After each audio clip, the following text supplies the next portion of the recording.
Primera de Juan 5:8. Pero el que estaba escribiendo se equivocó y puso Juan 5:8. Y hay una gran diferencia, porque Juan 5:8 dice 5 maridos has tenido y el que ahora tiene no es el tuyo. Y Primera de Juan 5:8 dice el perfecto amor echa fuera el temor. Fíjate lo que hace un numerito. Claro, cuando el muchacho recibió aquí dice, ¿tú has tenido 5 maridos? ¿Qué cosa es esto? Por eso hay que tener mucho cuidado con los versículos que se digan bien, ¿verdad? Como me dijo una vez uno, dice, yo leo la Biblia. Porque le digo, pero tú usted tiene que leer la Biblia para conocer la voluntad de Dios, para tener una fe madura. Dice, pero si yo leo la Biblia, pastor. Digo, sí, ¿dónde lee usted la Biblia? Dígame algo de la Biblia. Dice, yo leo, y se inventó. Dice, yo leo en Jeremías. ¿Usted lee en Jeremías? ¿Qué lee usted de Jeremías? ¿Qué es Jeremías? A ver, y me dice, bueno, ya el apellido no me lo sé, me dice. Fíjate tú. Tremendo. ¿Ya pasaron los niños a las clases? ¿Sí? Ok, muy bien. ¿Hay alguien más que esté de visita por primera vez en esta tarde entre nosotros? ¿O ya todos han estado con anterioridad en la iglesia? Todos han estado aquí. Muy bien. Vamos a orar un momentito y darle gracias al Señor. Este es el momento que los hermanos en diferentes lugares ya se están conectando, ¿verdad? Dejando el tiempo de alabanza en sus lugares para seguir la predicación en vivo y en directo y disfrutar en esta tarde de la palabra que el Señor tenga para nosotros en el día de hoy. Alabado sea tu nombre, Señor. Te damos muchísimas gracias, Padre Santo, por este privilegio tan maravilloso que nos das de estudiar tu palabra, abrir este santo libro inspirado por tu Espíritu Santo, Señor, a través del cual tú siempre nos hablas, siempre nos ministras, siempre nos fortaleces el ánimo y la fe. Y pedimos que en esta tarde, Señor, siga siendo así, Señor. Que lo que hablemos, que lo que tú hayas puesto en nuestro corazón sea de bendición para todos los que van a escuchar este mensaje. En el bendito nombre de nuestro Señor Jesucristo pedimos todo. Amén y amén.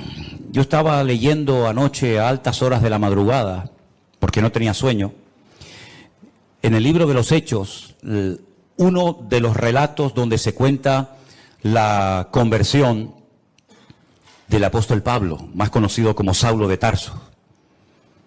Este hombre causó mucho daño a la iglesia, porque él creía que su deber era perseguir a los cristianos e impedir el avance y el crecimiento de estos grupos, de este mensaje diferente que esta gente estaba predicando. Él dice cuando se convirtió que él consideraba que este era su deber, que Dios lo había, por así decirlo, como elegido para que él impidiera que los cristianos se expandieran y para que esta secta, como se les llamaba en aquel tiempo, fuera conocida en todas partes del mundo. Dice que envuelto en este proyecto de obstaculizar, de impedir el avance y el crecimiento de este grupo, de este movimiento nuevo, él se acerca a las autoridades religiosas de su época y les pide autorización para poder viajar a otras naciones y traer a Jerusalén a personas que formaban parte de este grupo y forzarlos a renegar de su fe en Cristo. Y entonces dice que él recibe unas cartas que le autorizan a ir, por ejemplo, a Siria, concretamente a Damasco, su capital, para traer creyentes a Jerusalén y allí forzarlos y probablemente hasta torturarlos. Y vete tú también saber si hasta matarlos, para que volvieran otra vez al cumplimiento de la ley de Moisés y a todas esas cosas que sabemos. Y el capítulo 9 nos cuenta parte de su testimonio y dice la palabra de Dios que mientras él iba camino hacia Damasco, él cayó a tierra. Algo le pasó. La presencia del Señor fue tan poderosa que él cayó desplomado al suelo. Y entonces queda automáticamente ciego. Y oye una voz que le hablaba en hebreo. Y la voz le decía, Saulo, Saulo, ¿por qué me persigues? Dura cosa te es dar coces contra el aguijón. Él no entiende lo que está pasando. Él no sabe ni siquiera quién le está hablando. Y es entonces cuando él se atreve a preguntar, ¿quién eres? Y la voz le dice, yo soy Jesús, a quien tú persigues. Se queda realmente sorprendido, pierde la capacidad de poder moverse libremente porque ha quedado ciego y dice que está 3 días sin comer ni beber absolutamente nada. Y allí está esperando a ver qué va a pasar con su vida. Había en esa ciudad un discípulo llamado Ananías, que no lo vayan a confundir con el Ananías que cae muerto en la iglesia primitiva, que era el marido de Zafira, ¿se acuerdan? Había un tal Ananías que el Señor le habla y le dice, levántate, ve a la calle que se llama Derecha, busca en casa de un tal Judas a un tal Saulo de Tarso, porque él allí está orando. Y ha visto en visión a un varón llamado Ananías que entra y le pone las manos encima para que recobre la vista. Ahora, lo que va a responder Ananías, en cierto sentido, a mí me recuerda un poco la actitud de Moisés cuando el Señor lo llama a través de aquella zarza que ardía y no se consumía en el desierto, ¿se acuerdan? Cuando el Señor le habla y le dice que ha llegado el momento de volver a Egipto, de sacar al pueblo de la esclavitud, etcétera, etcétera, y él ha sido escogido por el Señor para cumplir con esta función. Y él pone todo tipo de excusas y bueno, Señor, no me van a creer, yo soy un hombre que no tengo facilidad de palabra, etcétera, etcétera. Y el Señor, pues después de una serie de pruebas, lo logra convencer y finalmente él va. Bueno, pues fíjense cómo responde a esa orden Ananías al Señor y le dice, Señor, he oído de muchos acerca de este hombre, cuántos males ha hecho a tus santos en Jerusalén. Y aún aquí tiene autoridad de los principales sacerdotes para prender a todos los que invocan tu nombre. Como dicen, Señor, yo sé que tú eres perfecto y tú no te equivocas, pero tú me estás mandando a que vaya a orar y le ponga mis manos encima a un hombre que es un peligro. Un hombre que tiene poder incluso en esta ciudad para llevarnos presos y matarnos si quiere en Jerusalén. Por lo tanto, no sé, no lo dijo, pero probablemente le pasó por la mente. Es decir, si hay otro por ahí que tú pudieras mandar, yo te lo agradecería, ¿no? Pero el Señor le dice, ve, porque instrumento escogido me es este, para llevar mi nombre en presencia de los gentiles, de los reyes y de los hijos de Israel. Porque yo le mostraré cuánto le es necesario padecer por mi nombre. Yo no sé si esto se lo dijo Ananías a Pablo, pero lo que está bien claro que si leemos el resto del capítulo 9 y toda la historia que nos cuenta la Biblia sobre Pablo, su vida no fue nada fácil. Porque prácticamente desde los primeros días de su conversión ya querían matarlo. Dice en el versículo 17, entonces Ananías entró en la casa, poniendo sobre él las manos, le dijo, hermano Saulo. Fíjate qué bonito, ¿no? Ya no es ese perseguidor, ya no es ese hombre peligroso, sino ahora es mi hermano Saulo. El Señor Jesús que se te apareció en el camino por donde venías, me ha enviado para que recibas la vista y seas lleno del Espíritu Santo. Al momento le cayeron de los ojos como escamas y recibió al instante la vista y levantándose fue bautizado. Y habiendo tomado alimento recobró fuerzas y estuvo Saulo por algunos días con los discípulos que estaban en Damasco. A los pocos días ya de recuperarse y de encontrarse bien y recobrar la vista, ya inmediatamente se puso a predicar el Evangelio de Jesucristo. Y ya desde aquellos primeros momentos ya los judíos habían decidido quitarle la vida. La Biblia dice que los discípulos lo tuvieron que descolgar por el muro una noche porque querían matarlo. Ahora bien, en el versículo 26 dice la siguiente historia referente a Pablo. Cuando llegó a Jerusalén, trataba de juntarse con los discípulos, pero todos le tenían miedo, no creyendo que fuese discípulo. ¿Qué te parece? Entonces Bernabé, tomándolo, lo trajo a los apóstoles y les contó cómo Saulo había visto en el camino al Señor, el cual le había hablado, y cómo en Damasco había hablado valerosamente en el nombre de Jesús. Y estaba con ellos en Jerusalén y entraba y salía. Y hablaba denodadamente en el nombre del Señor y disputaba con los griegos, pero estos procuraban matarlo. No solamente los judíos, sino también los griegos lo quieren matar. Y no han pasado años de su conversión, sino que ya digo, desde casi al momento de convertirse, ya todos querían quitar de en medio a este hombre. Cuando supieron esto, los hermanos le llevaron hasta Cesarea la Marítima, que está en la costa, donde años más tarde, ¿se acuerdan? Un tal Cornelio llamaría a Pedro para que le predicara la palabra, y entonces de ahí lo enviaron a su ciudad, a Tarso. Y ahora viene algo muy interesante. Ya Pablo se ha convertido, un hombre que atemorizaba a la iglesia, a los cristianos, y a continuación, una vez convertido, una vez que este hombre ha tenido un encuentro tremendo con el Señor y su vida ha cambiado radicalmente, dice, entonces las iglesias tenían paz por toda Judea, Galilea y Samaria, que son las 3 provincias en las que se divide Israel. Al norte Galilea, al centro Samaria y al sur Judea. Bueno, pues en todo el país, Judea, Samaria y Galilea, dice la Biblia que las iglesias tenían paz. Y dice además que eran edificadas, andando en el temor del Señor, y se acrecentaban fortalecidas por el Espíritu Santo. Si guarda relación la paz de las iglesias con la conversión de Pablo, ustedes pueden opinar lo que quieran, pero yo sinceramente creo que se notó que Pablo se había convertido. Porque la paz, una cosa es la paz que tenemos dentro por nuestra relación con el Señor, y otra cosa es que en las iglesias se pudiera cantar, y se pudiera predicar la palabra, y se pudieran reunir los cristianos libremente, a raíz, yo estoy convencido, de la conversión del apóstol Pablo, o de Saulo de Tarso. Ahora bien, no hay nada más hermoso que una iglesia que está en paz. Esto no significa de que no vamos a ser perseguidos o no vamos a tener problemas o presiones o dificultades. Pero cuando una iglesia internamente entre sus miembros hay paz, yo creo que es una de las bendiciones más grandes que una iglesia puede tener.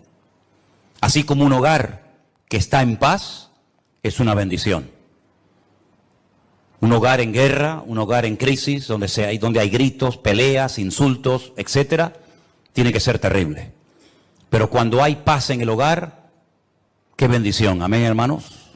Cuando los hijos están cómodos y a gustos con sus padres, cuando los padres están cómodos con sus hijos, cuando hay paz, cuando reina la paz del Señor en el hogar, es una bendición. Exactamente igual es en la iglesia. El tema de la paz es algo tan importante que la Biblia dice que hay que buscar la paz. Y una vez que la encuentras, síguela y no la pierdas. Y dice más, en cuanto dependa de vosotros, estad en paz con todos. Porque al fin y al cabo nosotros tenemos que ser pacificadores, dice la Biblia, ¿sí o no?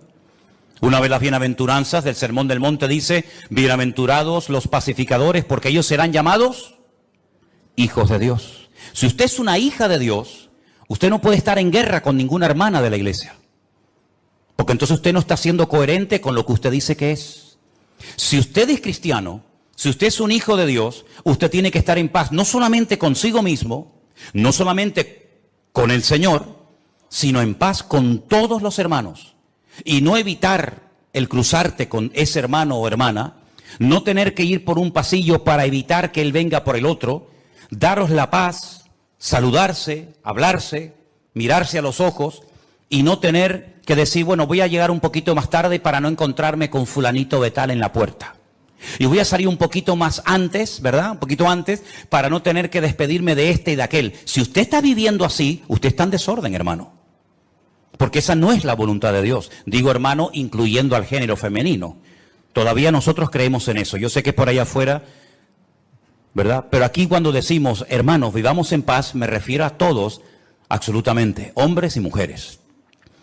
Y tenemos que hacer todo lo posible para mantener la paz, el vínculo de la paz. La paz no la producimos nosotros, la paz es parte del fruto del Espíritu Santo que mora en nosotros. La paz la produce el Señor, pero la guardamos y la conservamos nosotros.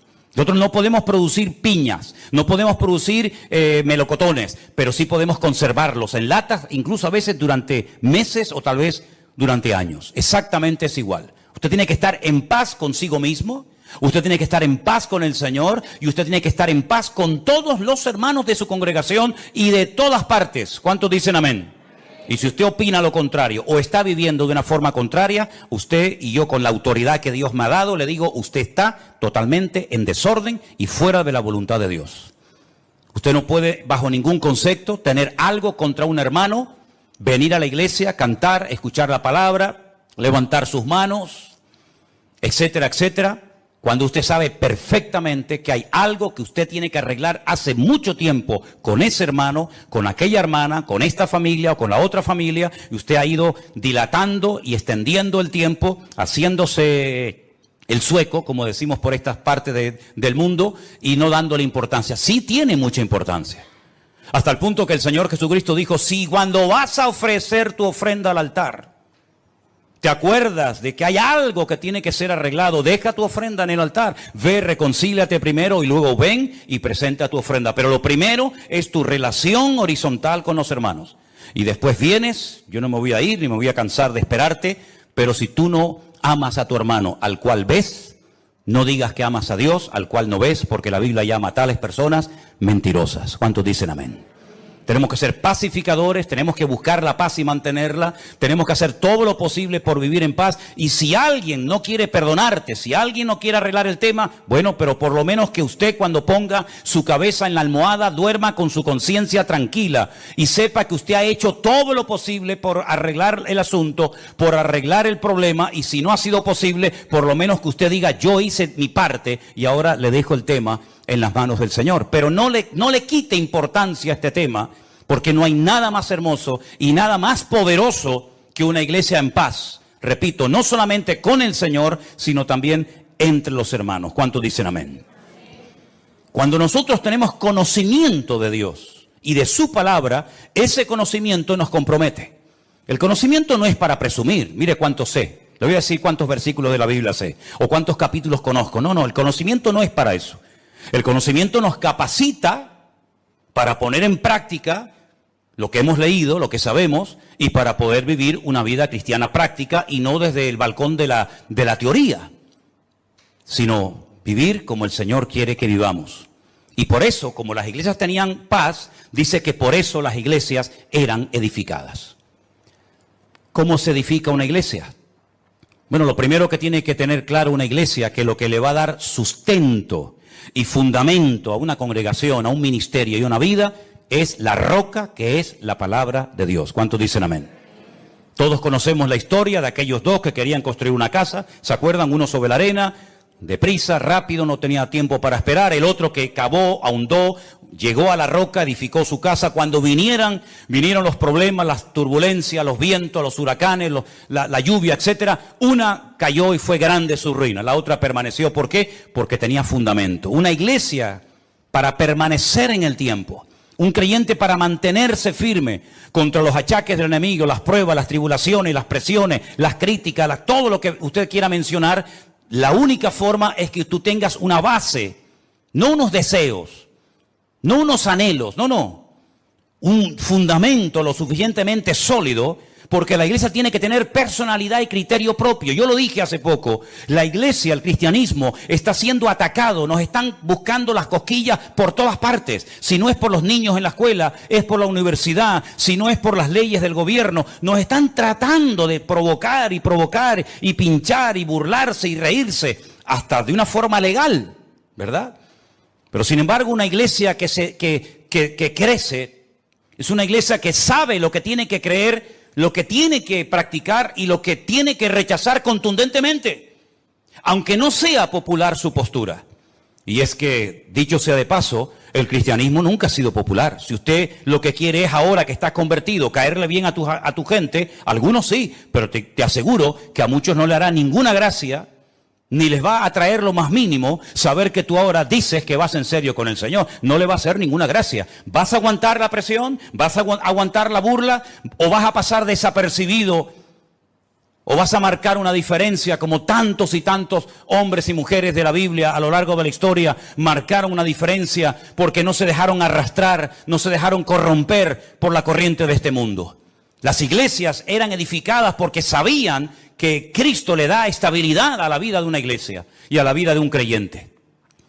Nosotros tenemos que ser muy valientes hoy en día, y perdonen que les diga, para encontrar a muchos cristianos valientes. Y valiente no es venir a la iglesia, eso no tiene ningún acto de valentía, por lo menos en Europa. A lo mejor habría que tener mucho valor para ir a una iglesia en otros países donde hay persecución, pero para entrar por estas puertas, ¿qué valentía tienes que tener? Ninguna. Para leer la Biblia no hace falta ser valientes, por lo menos hoy por hoy, hoy en día en Europa o en países que nos están viendo ahora mismo. Pero yo cuando hablo de valentía, hablo de tomar decisiones, de estar dispuesto a jugármela por el Señor. Hemos dicho durante años cosas que yo después compruebo a la luz de la realidad, que son simplemente teorías y opiniones. Lo primero en mi vida es el Señor. ¿Seguro que lo primero en tu vida es el Señor? ¿Tú estás seguro de eso? ¿Tú estás plenamente convencido que el justo por la fe vivirá? Entonces, ¿por qué no vives por fe? Si eso es verdad y tú lo crees, ¿por qué te agarras tanto a lo que tienes y no a lo que eres en el Señor?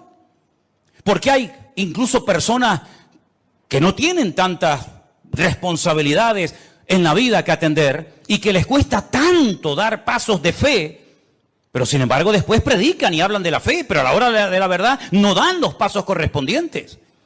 Las iglesias del Nuevo Testamento eran iglesias valientes, no solamente porque se jugaban la vida, muchos de ellos, sino porque el cristianismo llegará un momento en el que vas a ser confrontado con tu fe. Y en ese momento tú tendrás que demostrar si verdaderamente tú estás bien parado en Cristo o no. Las iglesias tenían paz, por lo tanto eran edificadas, pero dice además que andaban en el temor de Dios. Bueno, ya todos sabemos a estas alturas, creo yo, la diferencia entre miedo y el temor a Dios. Nosotros no tenemos miedo a nadie, ni a nada, pero sí tenemos que tener temor, es decir, respeto a Dios.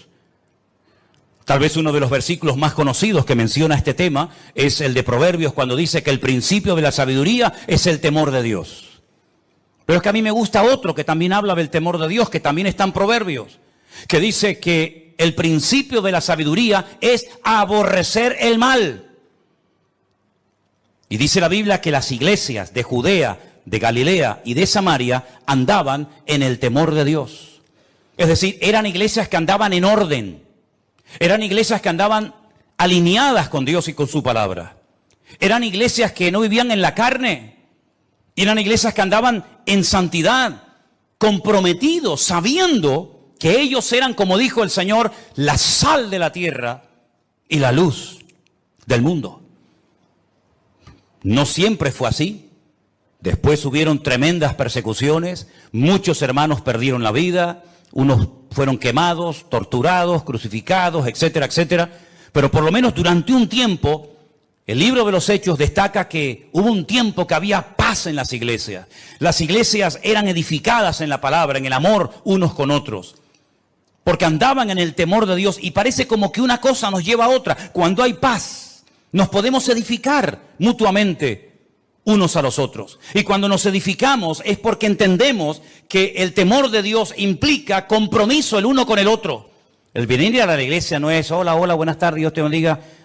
No es venir de excursión a la iglesia. Yo noto que hay algunos que vienen de excursión a la iglesia. Y noto que hay algunos que vienen obligados a la iglesia. Y eso funciona un tiempo.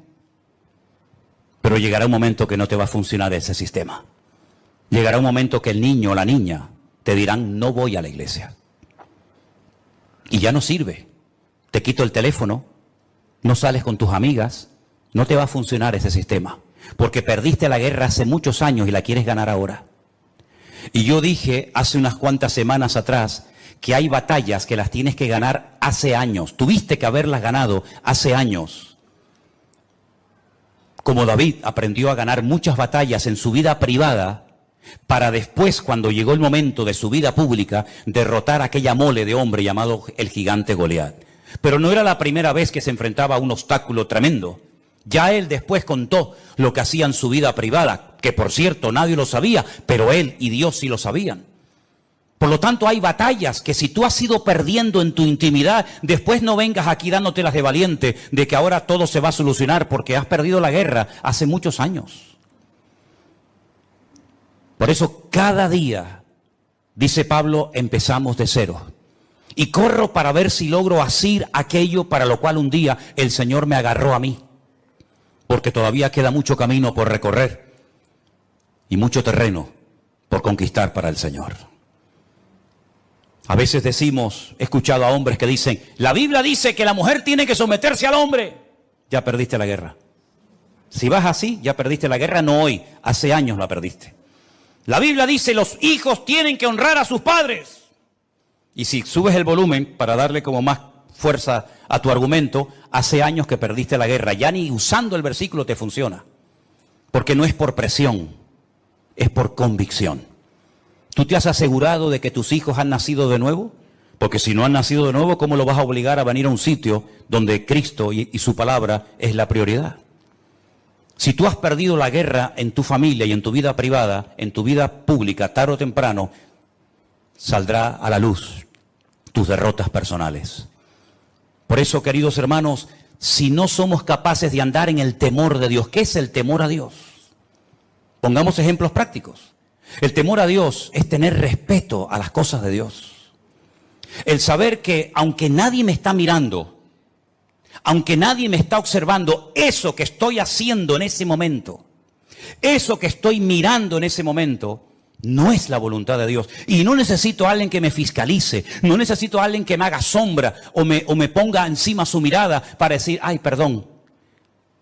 Porque yo sé que los ojos del Señor me están observando 24 horas al día. Y el temor de Dios funciona debería de funcionar cuando estoy acompañado y cuando estoy solo.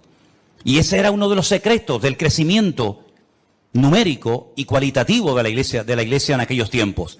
Que andaban en el temor de Dios, sabían que hay cosas que no le agradan al Señor. Y déjenme que les diga algo.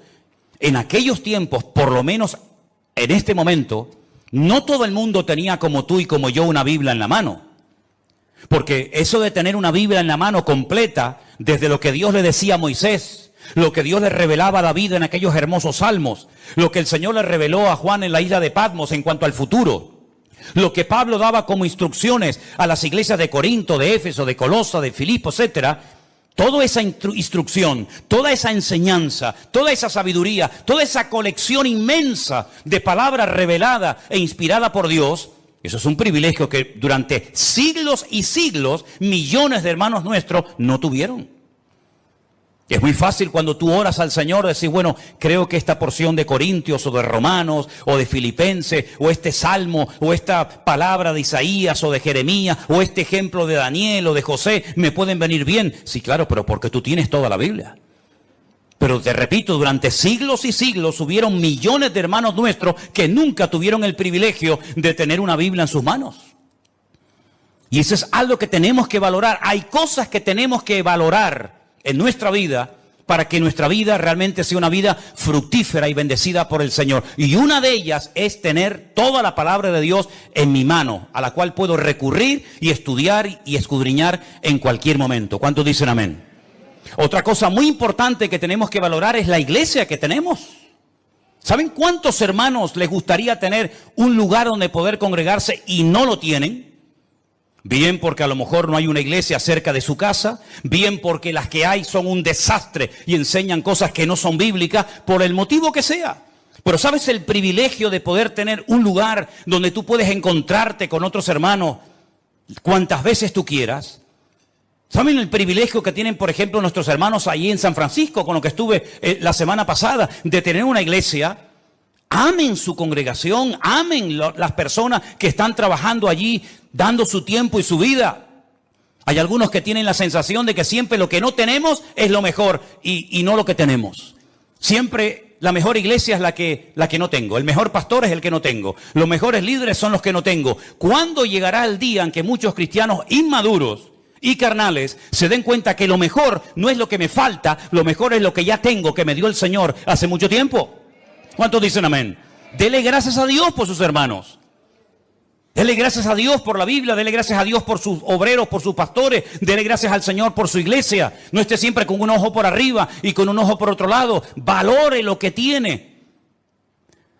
Porque yo he llegado a la conclusión de que hay algunas personas que dicen que se fueron de algunas iglesias, pero después viendo cómo andan hoy en día, pues a lo mejor empiezo a dudar de que no salieron de su iglesia porque a lo mejor en su iglesia se hacía todo mal, sino porque a lo mejor ellos eran los que estaban mal y no querían someterse ni obedecer la palabra de Dios. Qué maravilla ver este versículo, hermanos. Y al final la conclusión es que eran fortalecidas por el Espíritu Santo. Tenían paz, eran edificadas, andaban en el temor de Dios, se acrecentaban, es decir, crecían, se multiplicaban, fortalecidas por el Espíritu Santo. Este es el diseño bíblico perfecto para una iglesia local o en cualquier parte del mundo donde se encuentre. No hay nada más que esto, hermanos. Y cuando dice que eran fortalecidas en el Espíritu Santo, nosotros tenemos que saber a estas alturas que el Consolador o el Espíritu Santo fue enviado por el Señor a la vida del creyente, a la vida de las iglesias para fortalecerlas. Miren, algunas cosas que dijo el Señor en los días previos a su despedida, cuando observó a sus discípulos un tanto tristes. Les dijo, no os dejaré huérfanos, tranquilos, no se pongan nerviosos, no estén así preocupados. Yo me voy, pero yo le rogaré al Padre para que os envíe al Consolador, al Espíritu Santo, el cual estará con vosotros para siempre. Jesús no estuvo siempre con sus discípulos, estuvo un tiempo, estuvo unos años, y después volvió a la gloria, pero dice, no os dejaré huérfanos. Cuando el Espíritu Santo venga, que ya vino, Él tomará de lo mío y os lo hará saber. Él os recordará todo lo que yo os he enseñado. Él me glorificará a mí. Y Él os guiará a toda la verdad. ¿Cuántos dicen amén? Por eso el apóstol Pablo escribía aquellas cartas y en una de ellas decía, hermanos, por favor, no quiero que ignoréis que vuestro cuerpo ahora es el templo del Espíritu Santo de Dios, el cual mora en vosotros. Mira, ni Moisés, ni Jeremías, ni Isaías, ni David, ni ningún personaje del Antiguo Testamento podía decir, en mi cuerpo mora 24 horas al día el Espíritu Santo de Dios. Ninguno de ellos lo pudo decir, porque no era el momento. Pero ahora, en estos tiempos, desde que nació la iglesia en el día de Pentecostés hasta el día de hoy, nosotros podemos asegurar con la Biblia en la mano de que nosotros somos portadores, templo del Espíritu Santo de Dios, el cual mora en nosotros. Ya no tenemos que ir a un templo en particular para ver y observar y experimentar la presencia del Señor, sino que Dios mora en mí, Dios vive dentro de mí. Y si el Espíritu de Dios mora en nosotros, Él dará testimonio a nuestro espíritu de que estamos o no en la verdad. Si el Espíritu de Dios mora en nosotros, comenzará a cambiar nuestra forma de pensar. Porque dice que los que son de la carne piensan en las cosas de la carne. Faltaría más. ¿En qué van a pensar? Pero dice, pero los que son del Espíritu piensan en las cosas del Espíritu. Te cambia la forma de hablar, te cambia la forma de pensar, te cambia la forma de vivir. Y por eso tenemos un capítulo entero que sería buenísimo que se lo aprendieran de memoria. No digo léanlo, no, eso ya era hace años. Eso ya era hace años. Pastor nos dijo que no, ahora te digo que lo aprendas de memoria. Tenemos que ir avanzando, ¿no? Si no, siempre estamos igual, como los niños pequeñitos. Léanse el capítulo 8. ¿Cuántos leyeron el capítulo 8 de Romanos? Eso ya pasó a la historia. Ahora usted tiene toda una semana para aprenderse un capítulo entero de la Biblia. Y lo puede hacer perfectamente, ¿eh? Porque yo cuando veo a gente que está estudiando medicina y se tienen que aprender miles de términos y miles de medicamentos y lo hacen, ¿cómo no nos vamos a aprender nosotros? Además, cuando contamos con la ayuda del Espíritu Santo de Dios, ¿sí o no? Pues entonces, aprenderse esta semana de memoria Romanos capítulo 8. ¿O no se aprendieron ustedes Salmo 91 durante el tiempo de la pandemia? Pues ahora Romanos 8. Y Romanos 8 nos dice cómo vivir en el Espíritu. Si usted ve que su vida no va bien, si usted ve que algo siempre hay, es porque a lo mejor no está poniendo en práctica lo que dice Romanos 8. Porque Romanos 8 es la enseñanza, es el diseño divino para la vida de una iglesia hoy en día. Vivir en el Espíritu de Dios. Y entonces te vas a dar cuenta de que hay tentaciones que ya no te vienen, cuando antes te venían todos los días.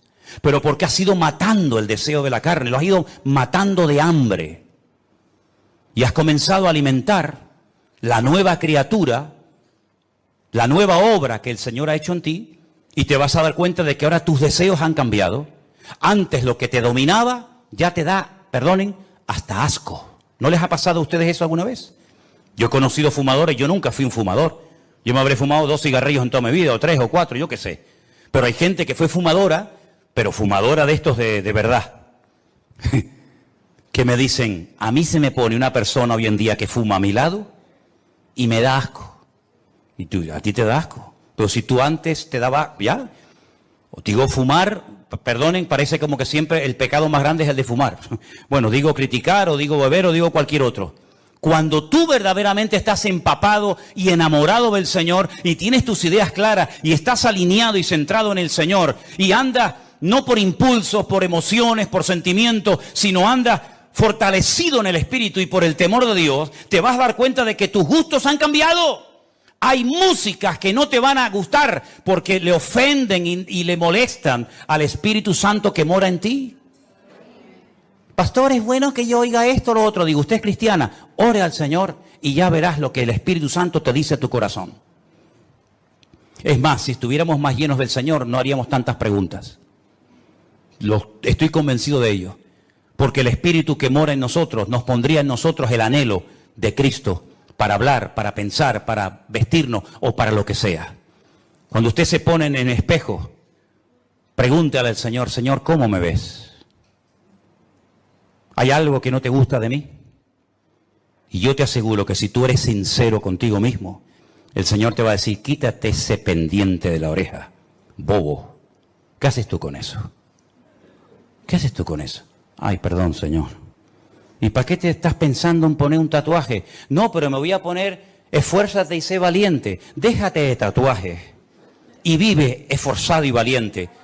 Porque te lo puedes poner en el brazo, pero después puedes ser un pelele y un machango.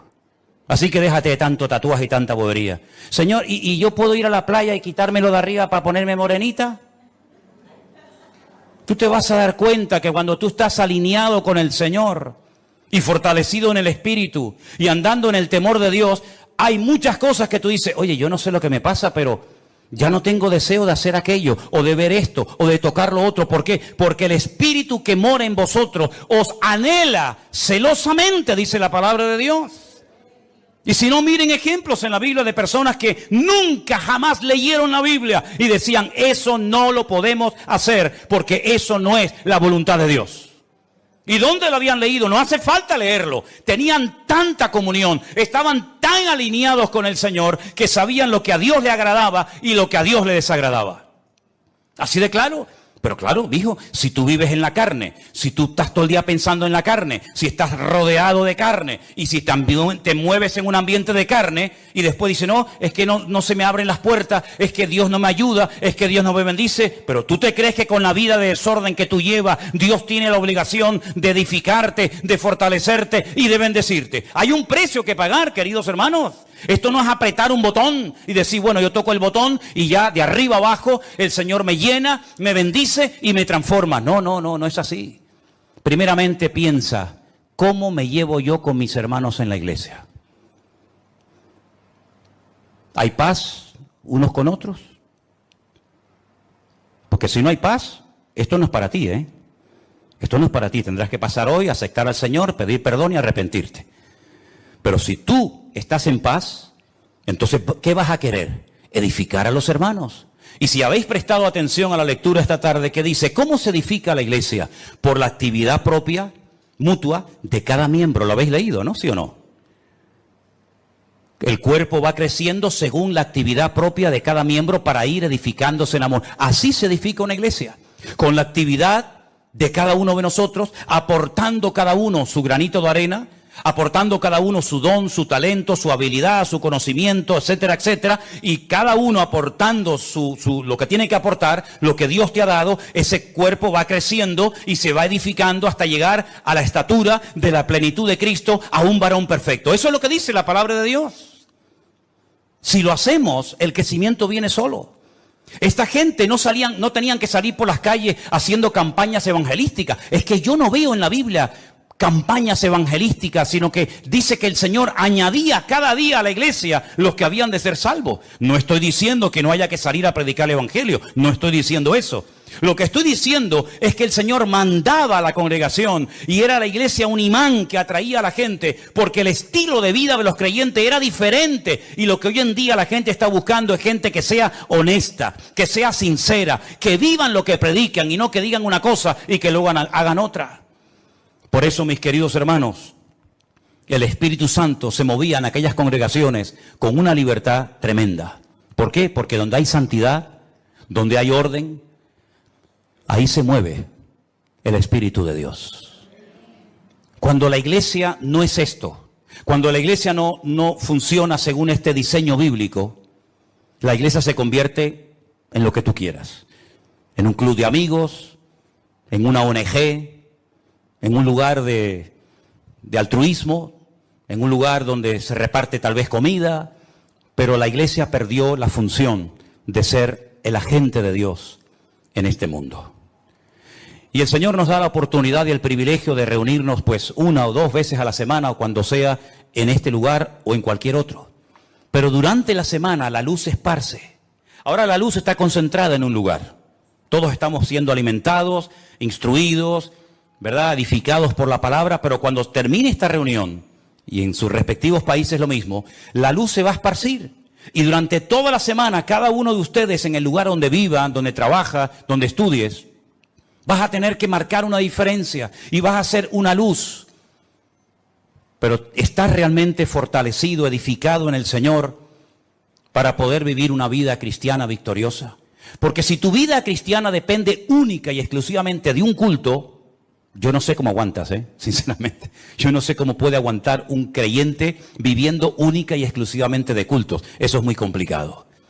Tú tienes que tener tu propia comunión y tu propia relación con el Señor cada día. Porque aquí dentro, no digo que no se te presenten tentaciones, porque a veces hay algunos o algunas que vienen con otras intenciones, pero digamos que las tentaciones grandes no están dentro de la iglesia. Seamos sinceros. Las tentaciones, las presiones, etcétera, etcétera, está allá afuera. Cuando tú estés solo mañana y te llame aquel o aquella, ¿cómo vas a reaccionar, hermano? ¿Cómo vas a reaccionar? ¿Con la carita de santo y de bueno que tenías hoy? ¿O te volverá a salir el indio que llevamos todos dentro? Dios nos tiene que sacudir el alma para que nos demos cuenta de que somos el objetivo del enemigo y sobre todo nuestros hijos. Que Dios nos ayude a entender que cuanto más unidos, más arraigados a la palabra, más en santidad, en paz y en orden vivamos, más fortaleza espiritual todos vamos a tener para poder vivir una vida cristiana victoriosa. Saulo estuvo 15 años sin aparecer en la escena. A los 15 o 16 años vuelve a aparecer, ya el Señor le ha revelado el Evangelio, ya viene con otras, ¿verdad?, con otro estilo de vida. Pero lo que está bien claro es que todos y cada uno de nosotros somos responsables de nuestra vida cristiana. Usted no puede depender de cultos, no puede depender de pastores, usted tiene que depender única y exclusivamente de su relación con el Señor. Mi pregunta es, y concluyo, ¿está usted en paz con el Señor? ¿Y con usted mismo? Porque hay gente que está enfadado con ellos, ¿sabían eso? Hay gente que no se soporta, no se aman. ¿Y cómo va usted a amar al prójimo si al prójimo hay que amarlo como a ti mismo? Hay gente que está enfadada con ellos mismos. No le gusta su cuerpo, no le gusta su gordura, no le gusta su delgadez, no le gusta su altura, no le gusta no sé qué. Están enfadados, están con problemas personales terribles. Y llevan años arrastrando, y mira cómo estoy, y mira cómo no estoy, y mira el granito aquí, y mira el granito allá, y mira que no sé qué. ¿Ya te has aceptado a ti misma? ¿Sí o no? Yo me acepté a mí mismo hace muchos años, No tengo ningún problema personal conmigo mismo. Estoy en paz con Dios, estoy en paz conmigo mismo, pero en lo que tenemos que esforzarnos cada día es estar en paz con todos los hermanos, ¿sí o no? Esa es nuestra obligación. No va a venir el arcángel a decir, vete a hablar con ella, llámala aparte, vete allí, arriba, abajo, y arregla este tema antes de que te vayas de la iglesia. Es una vergüenza que hay creyentes que a veces tienen una oportunidad en un culto para arreglarse con un hermano y no aprovechan la oportunidad y se van. Y si te hubieras muerto durante la semana, te vas de este mundo con la pena de no haber arreglado la situación con este hermano o con esta hermana. Es nuestra obligación, es nuestro deber, ¿verdad? ¿Estás edificándote en el Señor cada día? ¿De qué estás comiendo, mi hermano? ¿Qué estás comiendo? ¿Qué estás alimentando tu alma? ¿Con la palabra de Dios, con buena literatura cristiana, teniendo comunión con el Señor y con su palabra? ¿Estás comiendo sanamente o estás comiendo basura? Ustedes saben que se ha puesto de moda la comida basura, es la más rápida, ¿no? Ay, hermano, me invitaron unos hermanos a comer un potaje en su casa. Qué diferencia comerte un buen potaje a comerte una birria de hamburguesa. Hazme el favor. ¿Estás comiendo bien espiritualmente hablando? ¿Estás comiendo bien? Es tu obligación, no la mía, es la tuya. ¿Estás fortaleciéndote en el Señor? ¿Estás andando en el temor de Dios? ¿Estás huyendo de ciertos y determinados ambientes y lugares y personas que te pueden contagiar y te pueden perjudicar tu desarrollo y tu crecimiento espiritual? ¿Te das cuenta cómo hay muchas cosas que no dependen de un pastor o de una iglesia, sino son cosas que somos nosotros los responsables delante de Dios de tomar esas medidas preventivas para poder construir una vida cristiana victoriosa? Medita en todo esto que has escuchado esta tarde, hermano. Porque hay gente que a lo mejor no tienen paz en su corazón porque no están haciendo esto que hemos leído esta tarde. No se están edificando en el Señor, no tienen comunión con el Señor y por lo tanto no tienen paz. Pero la paz es posible, dice la Biblia. Tú guardarás en completa paz. ¿A quién? Aquel cuyo pensamiento en ti persevera. Cierra tus ojos en esta tarde y dile al Señor: Señor, escúchame bien lo que te voy a decir. Así como las iglesias de Galilea, de Judea, de Samaria tenían paz, yo quiero tener paz. Así como aquellas congregaciones de antaño eran edificadas en la fe y en la palabra, yo también lo quiero ser hoy en día, Señor. Yo quiero ser fortalecido en el Espíritu Santo de Dios cada día. Yo quiero amarte y quiero temerte, porque eso es lo que significa tener temor de Dios, respetar a Dios, tener respeto a Dios y no ser un descarado, un irreverente, un desobediente, sino ser una persona que tiene respeto de Dios, que no le echa siempre la culpa a alguien de tus problemas, porque esa es una actitud tremendamente infantil. Ay, si yo hubiera tenido un buen padre. Ya. ¿Y cuántos han tenido un buen padre y han salido totalmente descarriados? Así que no le eches la culpa al padre que no tuviste o a la madre que no tuviste o que tienes. No le eches la culpa al pastor, al diablo, al mundo, a la iglesia, a los jóvenes. No, ya está bien. Así actúan los niños pequeñitos. Siempre la culpa la tienen los demás. Pero es tiempo, mis queridos hermanos, de mirarnos, de examinarnos a nosotros mismos, de probarnos a nosotros mismos y de reconocer que yo soy el único responsable de mi vida espiritual, de mi crecimiento y desarrollo. Valore lo que Dios le ha dado, mi hermano. No esté saltando de flor en flor, saltando de un lugar a otro. Parece que siempre lo que hacen los demás es mejor que lo que usted tiene o Dios le ha dado. Y si el lugar en el que usted está dice que no tiene lo que tienen otros, pues ya sabe lo que tiene que hacer: aportar, colaborar, integrarse. Y de esa manera usted podrá aportar lo que dice que no tenemos. Madurez, valentía, crecimiento y desarrollo espiritual es lo que necesita urgente la iglesia del Señor hoy en día. Ya basta de ese cristianismo superficial, con una falta de compromiso total y absoluta. Hermanos, nosotros, dice la Biblia, estamos completos en Cristo Jesús. Usted está completo en Cristo Jesús.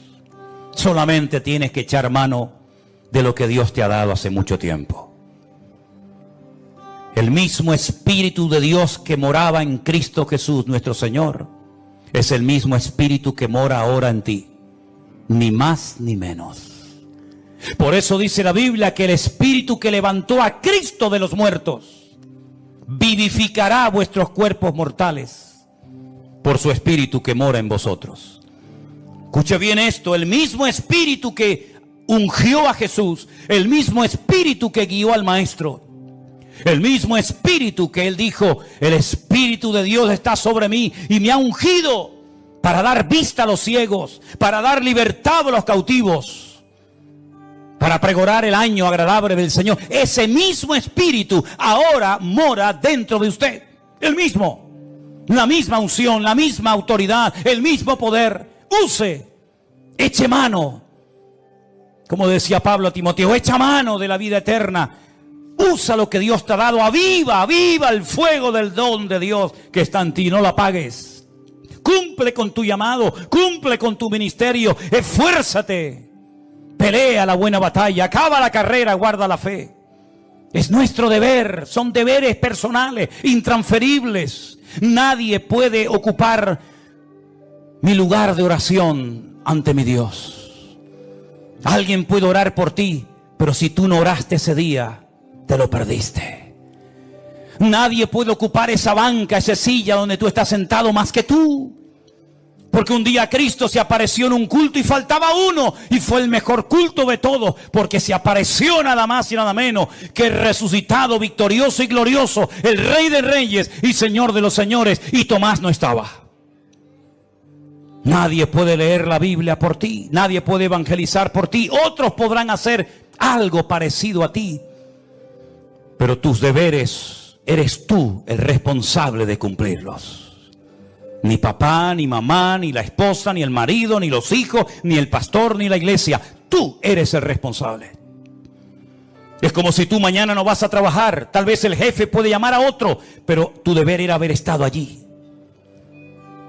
Así que, mi querido hermano y amigo, como le dijo el Señor a Ananías, levántate y ve a orar por Saulo de Tarso. Es que es un hombre peligroso. Levántate y vete a orar por Saulo de Tarso. Es que he oído de muchos males que ha hecho a tus santos en Jerusalén. Levántate y ve a la calle derecha. Pon las manos sobre él para que recobre la vista. Ananías, déjate de excusas. Levántate. Y como dice la palabra, y lo dijo Saulo de Tarso, es hora de levantarnos del sueño.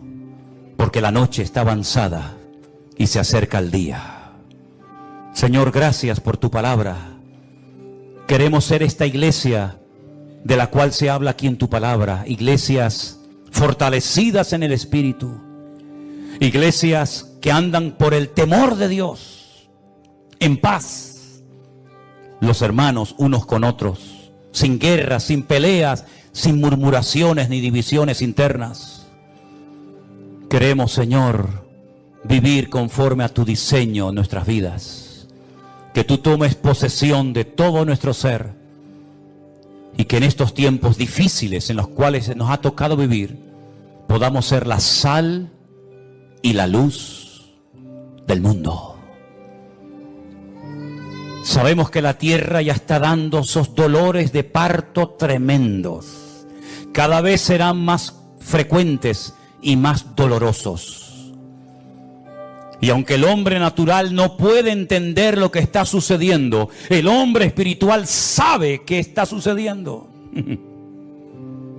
Y algunos dicen, ¿por qué? ¿Y por qué? Y yo digo, ¿por qué no? No es por qué. Sabemos para qué el Señor está permitiendo todas esas cosas en países donde se prohíbe su palabra, en países donde persiguen a los cristianos, en países donde se dice en un libro sagrado que tienen que Cristo no es el Hijo de Dios y que no murió en una cruz y que no resucitó, ¿no? Pues muy bien, ¿no quieren andar a las buenas? Serán sacudidos como la higuera hasta que caigan de rodillas y reconozcan que el único que puede traer paz es aquel que murió y resucitó al tercer día y está próximo a venir otra vez a este mundo. Recibe la gloria, mi Señor. Aleluya. Sigue obrando. Aunque el mundo se burle y se queje, sigue sacudiendo a las naciones de la tierra para que crean que tú eres el camino, la verdad y la vida. Aleluya. En el nombre de Jesús. Amén. Nos ponemos de pie, amados. Aleluya, Jesús. Te adoramos. Levanta tu mano al cielo y adora al Señor, Jesús.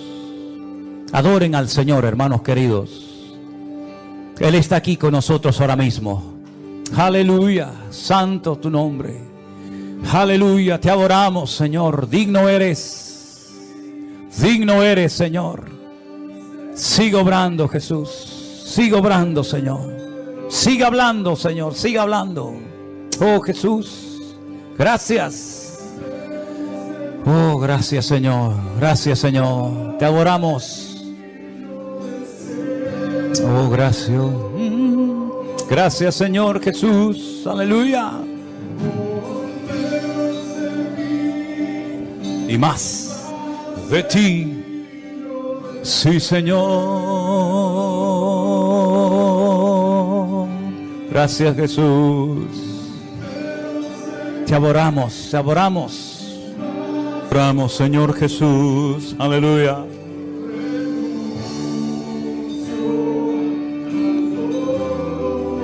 Gracias, Señor. Quisiera yo aprovechar también la oportunidad para recordarles a todos que el mes que viene todas las hermanas de la iglesia están invitadas a un mini retiro que van a llevar a cabo en el Puerto de la Cruz, ¿verdad? Tienen que anotarse. Tienen que anotarse. Ahí están los datos, la fecha, guardando tu corazón. Yo espero que las hermanas de la congregación puedan asistir, ¿verdad? Y disfrutar de este tiempo especial que el Señor les va a permitir tener el día 13 y 14 de octubre, Dios mediante. Quiero también anunciar que el próximo congreso nuestro como iglesia se va a llevar a cabo en esta ocasión en la ciudad de Alicante. Durante 2 años lo hemos hecho en un hotel en un pueblecito de la provincia de Toledo llamado Los Llévenes. Como ya no cabemos en ese lugar y como ya no hay espacio para todos, el Señor nos ha provisto de un nuevo lugar en la ciudad de Alicante, un poquito a las afueras de la ciudad de Alicante. Ahí tienen los datos. Nuestra hermana Saray, la que está al piano, ella es la que lleva todo el tema de la organización, de las inscripciones. Hermanos, anótense lo antes posible. Me gustaría que todos ustedes pudieran asistir. Ya tengo constancia. He estado en este evento en Estados Unidos y hay hermanos de San Francisco que van a venir. Imagínense, de tan lejos, de San Francisco van a venir allí. Hermanos de Chile, me contestaban hace unos días unos hermanos, matrimonio de mi hermano José Zaragoza y su esposa, van a venir una vez más al Congreso. Así es que las plazas están abiertas. Reserven su plaza. Se abran con Saray. Ahí están los días, ¿verdad? ¿Están por ahí? Sí, ahí no se ve bien aquí, tengo la luz, del 28 al día 31 de marzo del año que viene, en plena Semana Santa. Con el tema de los vuelos hay que darse prisa porque es una fecha muy complicada, no es en Madrid, es en Alicante, y entonces hay que ir haciendo ya ciertas gestiones para estar en ese lugar. El lugar es precioso, el lugar es muy bonito, mucho más amplio. Todos vamos a estar juntos, no como en el Congreso de Toledo, que unos tenían que ir a un hotel, otros tenían que ir a otro y luego después subir en autobús, sino que todos vamos a estar juntos y sería muy bueno que ustedes pudieran ir. Algunos dirán, pero es que no tengo dinero. Pues ya sabe lo que tienes que hacer. ¿Qué tiene que hacer un creyente cuando le falta algo? ¿Alguien sabe? ¿Orar? Uno dijo, pedirle a otro. No. Orar. Ore al Señor. ¿Cuánto vale? Señor, me hace falta este dinero para el avión y para la estancia. ¿Y el Señor te lo va a dar? ¿Cuántos dicen amén? Si no lo crees, no lo vas a recibir. Está más claro que el agua. Es como yo le digo a la gente, ay, yo quiero ir a Israel. Pues ore. Y si oro, ¿qué va a pasar? Dios te va a llevar. ¿Así de claro? La primera vez que yo fui a Israel, me invitaron. Un matrimonio me invitó, fui. Y todas las demás veces que he ido, todas las demás veces que he ido, todas las demás veces que he ido, todas las demás veces que he ido, todas las demás veces que he ido, todas las demás veces que he ido, todas las demás